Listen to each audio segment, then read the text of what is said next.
অর্থাৎ বুঝতেই পারছেন আইসিকে যে ভাষায় অনুব্রত মণ্ডল হুমকি দিয়েছেন, তারপর দলের নির্দেশে তিনি ক্ষমা চেয়েছেন, সেখানে তিনি আবার ওষুধ খাওয়ার কথা বলেছিলেন, আর তারপর যে হাজিরা তিনি এড়িয়ে গিয়েছেন সেখানে অসুস্থতার প্রসঙ্গ উঠে এসেছে। আর যে মেডিকেল সার্টিফিকেট, যেখানে 5 দিনের বেড রেস্টের উল্লেখ রয়েছে, সেই মেডিকেল সার্টিফিকেট নিয়েও বিতর্ক তৈরি হয়েছে। আর এই নিয়ে সুকান্ত মজুমদার কি বলছেন শুনুন।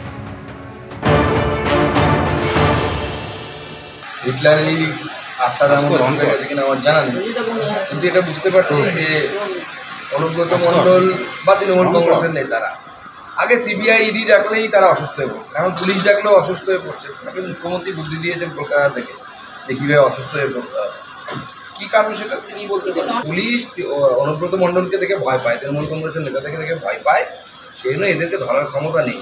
সে অনুব্রত মণ্ডল ফোনে যেটা বলেছে সেটা যদি পুলিশের বাড়ির পরিবারের মহিলাদের সাথে করেও, তারপরেও ধরতে পারবেন না সম্ভব।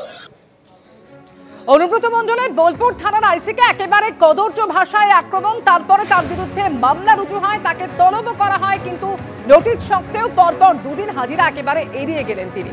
সিপিএম সাংসদ এবং আইনজীবী বিকাশ রঞ্জন ভট্টাচার্যের সঙ্গে কথা বলেছিলাম আমরা, কি বলেছেন শুনুন। রাজ্যের পুলিশ মন্ত্রী তিনি কিন্তু এ বিষয়ে একটি মন্তব্য করেননি। পুলিশ মন্ত্রীর এই নীরবতা হচ্ছে সম্মতির লক্ষণ যে অনুব্রত যা করেছে তার মধ্যে আপত্তির কিছু নেই, এবং পুলিশকে খানিকটা মুখ রক্ষার্থে কিছু কিছু ব্যবস্থা নিতে হবে। এই মুখ রক্ষার ব্যবস্থা কিছুই হবে না, অনুব্রত হাজির হবে না। অনুব্রত আজকে একটা মেডিকেল সার্টিফিকেট দিয়েছে, কালকে একটা মেডিকেল সার্টিফিকেট দেবে। এই রাজ্যে এইভাবেই চলছে প্রশাসন, যার ফলে কোনো অপরাধীরাই কখনোই সাজা পায়নি, পাবেও না। এই সবটা একটা নাটক, নাটকের প্রথম পর্ব চলছে এখন। মেডিকেল সার্টিফিকেট রাম দিয়েছে, রাম বলবে পরবর্তীতে আমি দিইনি, শ্যাম দিয়েছে, শ্যাম বলবে আমাকে যদু বলেছিল। এই রাজ্যে এভাবেই যারা দুর্বৃত্ত তৃণমূল দলের পক্ষে, তাদের বিরুদ্ধে কোনো কার্যকর ব্যবস্থা হয় না।